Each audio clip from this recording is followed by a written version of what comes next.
we pick out the most badass movie mavericks in film, and we do profiles on them and film analysis of their movies and a lot of the ones that we like best. So I guess I'm Alex.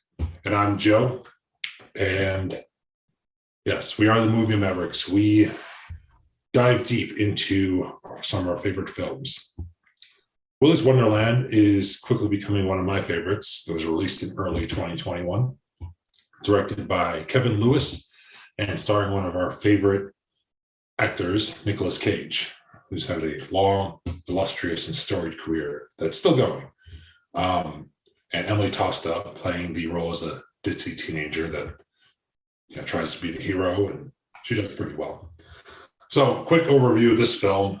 It's kind of a general slasher film. A drifter gets suckered into a overnight cleaning job at this place called Willy's Wonderland, which is similar to a Chuck E. Cheese's, kind of a kid's pizza spot. I'm wearing a Shotgun Willy shirt in honor of this podcast.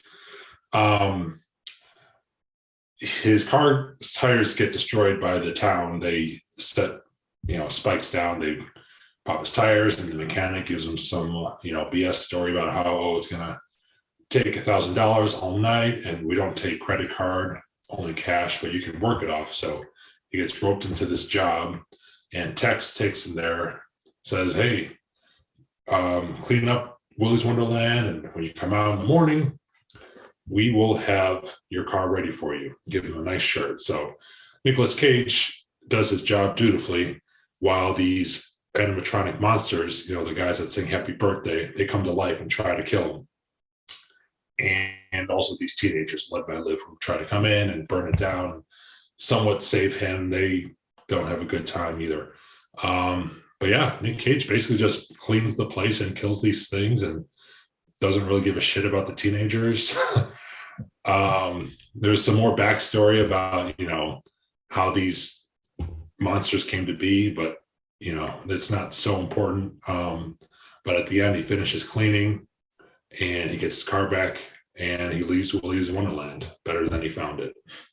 Yeah, and I think some of the backstory around the satanic group that turned into animatronic, Chuck E. Cheese animals kind of thing is really just, it's like 2 sentences in the movie pretty much. And it doesn't really matter whatsoever. Right. I mean, you got to have some backstory, I guess, but it really doesn't matter for the movie. Yeah, right.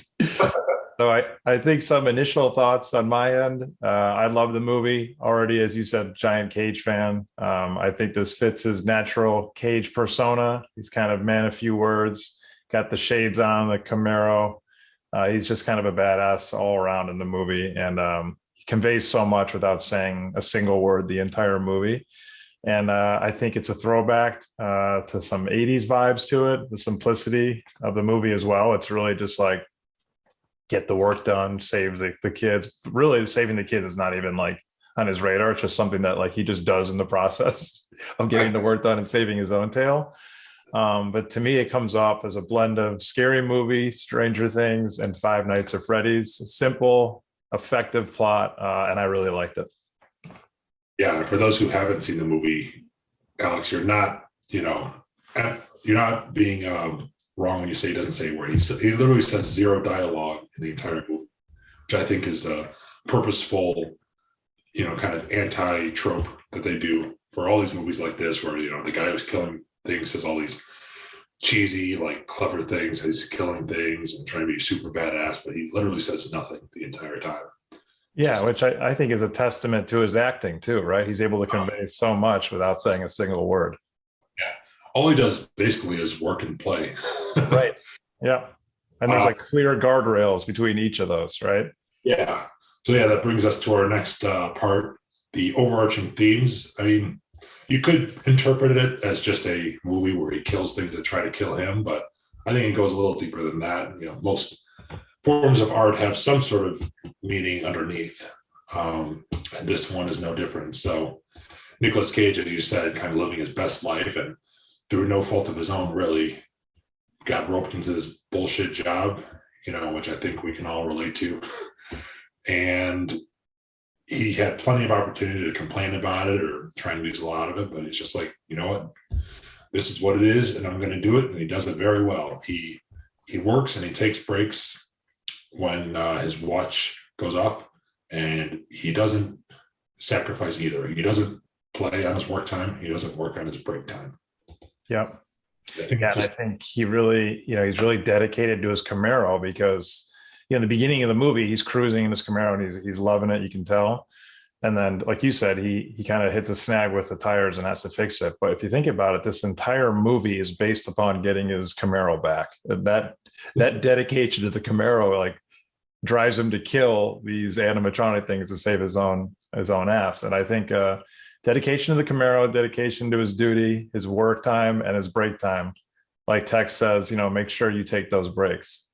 Oh yeah, nothing gets in the way of his work or his breaks. But for the work part, I mean, these things are trying to kill him. These kids are annoying him, and his job is to clean the place. The monsters can be a metaphor for, shitty coworkers or, bad bosses, whatever. And you got to take care of them as quickly as you can. But he doesn't really get any satisfaction out of killing them. Right. He'll never be like, took care of you, or, even really crack a smile. He just does it because they get in his way. Yeah, and it's all pretty much self-defense, really. I mean, or he's just annoyed with them. And, I think if the kids and like that sheriff lady and all, if they all weren't in the movie, it would probably be just as entertaining with Nic Cage just stuck in there with nothing else going on. I still think it would be a good movie. I wonder if the director felt like he had to put some backstory, because he could easily just said Nic Cage is inside Willy's Wonderland somehow. Yeah, and that's all you see the whole movie. The whole story about the sheriff and like the history of the satanic cult and right, his backstory. I mean, it kind of adds some context, but it really doesn't, in my opinion, make much of a difference. I mean, the funny part to me is like these teenagers, he literally doesn't give a shit about them, because saving them or doesn't save them, they don't help him get his car back or clean the place. So, on his breaks, when he takes his break, and that means no fighting animatronic beasts. That means no cleaning. And for these poor teenagers, that means he doesn't give a shit. They fend for themselves. Yep. And there's a lot of soda popping going on during those breaks. And I think that takes us into our next part about favorite scenes. And by far, I think an easy decision is the pinball break scene, where he just takes care of business on that pinball machine, and he's just popping those cans one after another. It looks like Jolt or something, whatever he's drinking. But the music, the editing, the dancing, the Nic Cage dancing specifically, that calls back memories of leaving Las Vegas, where he's in a liquor store when he's really just pumped up. And to your point, he's really getting after the break. Oh yeah. I wanted to find another scene too that I liked more, because I thought I don't want to pick this scene, but it's a great scene. It's my favorite too. And yeah, the pinball machine and the pop is definitely a metaphor for someone just not thinking about work when they're on their off time. Yeah. The movie, his watch goes off, and if he's working, he just goes to break, fully invested in that. And if he's on break and it goes off, he just goes back to work, fully invested. Which kind of brings me to my runner-up scene that I like so much. So when the teenagers enter Willy's Wonderland trying to save him or whatever, and they get attacked by these beasts, you'd think he maybe try to save them, he feels bad for them, but his watch goes off and it's break time. So it goes back and all these kids get killed. And then when he's back on the clock, I think he helps Liv. But then there's another scene later on where she's about to get killed, and he goes on break because his watch goes off. So he gives her the weapon and she fights her off for a while. And then when his break's over, he comes back and finishes the job. So just like an extreme example of like, you don't work on your break and you don't take breaks on your work, which I just love about this movie. It's like, an extreme example of how to just get shit done.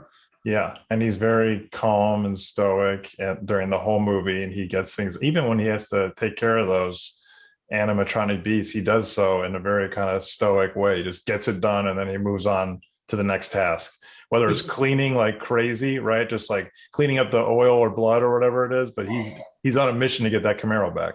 I love those cleaning montages. Yep. It's funny because like, if you think about any job you have, like, is it ever just like, okay, you're going to clean the place and that's it? Like nothing ever gets in your way. You always have to take care of extra bullshit. So You could quit and be like a little pansy, or you just do it all and just, do what you have to do to get the job done, really. Yep. And without saying a word, without even really showing any emotion. I mean, like I said, he gets no joy out of killing these things. It's just part of the job. Exactly.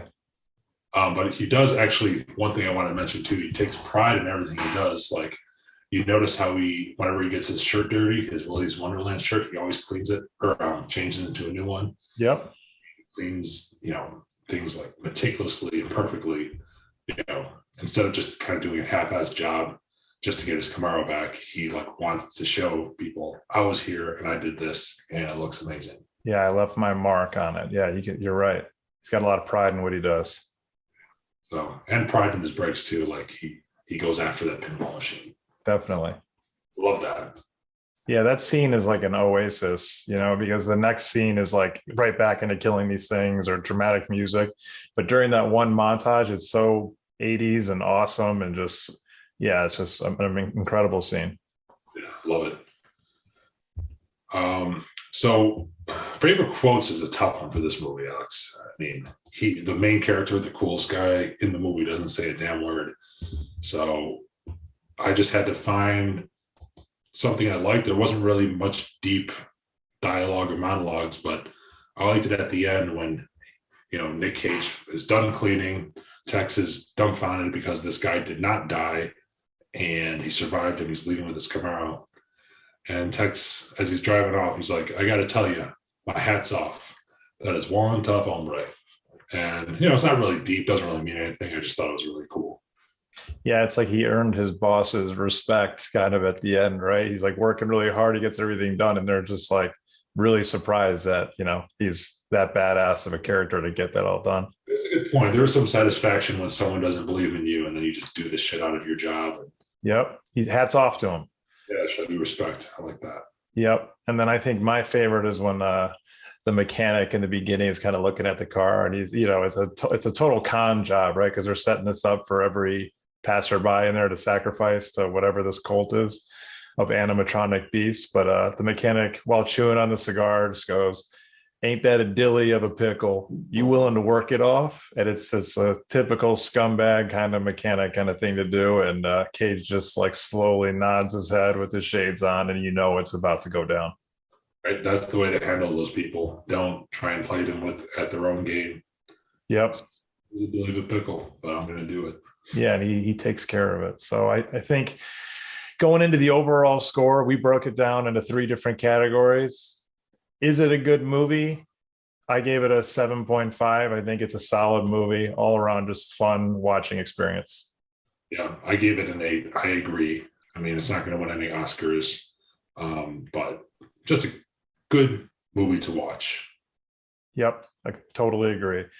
Artistic enjoyment is entertainment, despite not being a good movie, or while being a good movie, it's kind of doesn't go in this category. Do you think it's artistic and enjoyable in that factor? And I gave it a 5. I think the tan hue and kind of slow zooms and the way the camera pans slowly, and I thought it was cool, and I liked the camera effects. So, but at the same time, they're not doing anything really, reinventing the wheel in any certain way here. And so it's just kind of 5. Yeah, I give it a 5 too. I mean, the story, you can tell they just say whatever to put Nicolas Cage in Willy's Wonderland. Yeah. I liked the pacing. I liked the fighting scenes. You never felt like you were just waiting for something to happen, or that it was just like overloading it, the action. So, I thought it was good enough for a movie that knew what it was. I think it was artistic enough. But I think 5 is a fair score. Yeah, the cinematography was cool, and the fact that he doesn't say a word the whole movie and just uses kind of body language and everything else, like that's really cool. But that's that's like about it. And then our last category is date night score, which obviously depends on a lot of different factors. I gave it a 7. I think it's a fun movie. I think if you can get over the blood and oil, gore, if you want to call it that, I think it's a good one. I gave it an 8 because I guess it depends on your partner. If they're really turned off by gore, and it's not even really gore because it's not like people getting know a few people getting chopped up, but not even that bad. Then yeah, you might want to skip this one. But if your date is someone into horror, that's not even really that scary, and it's just kind of a fun movie. It's like the perfect length, perfect amount of story and fun scenes. I think it's a great date movie, to be honest. And yeah, Yep. you won't make your date feel really sad and down afterwards. They might say what the fuck, but that's about Yeah, it. right. No, exactly. Might be confused. Yeah, it's kind of a cool like drive-in movie if those things are still around. That'd be a cool place to see it. Oh yeah, that'd be perfect. So overall, blending these together is about a 6.75. So I think that's a pretty solid score, especially for a movie in this kind of genre. But yeah, any last words, Joe, around it? I think it's definitely worth a watch. Don't expect a super moving film, but if you have some time to kill or you're working from home, you want to throw something out in the background, it's a pretty fun movie. Yeah, totally agree. Especially, Friday night, a couple beers and some popcorn. I think it's a fun one. Yeah. All right. That's it.